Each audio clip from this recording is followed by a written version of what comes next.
This is how you install Ubuntu server. First, you want to install Ubuntu server. The link is in the description.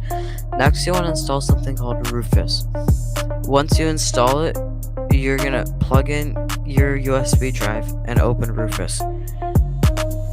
For the boot selection, you're gonna put your Ubuntu server download, and you're gonna start it. It might take a little bit to finish. When that's done, restart your laptop and spam your bootloader key. Mine's F12, yours might be different.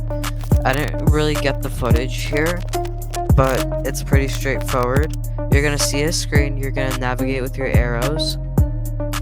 You wanna get to your USB drive with your arrows and click enter. Then you're gonna see some code fly by. You just have to wait a second till you select your language.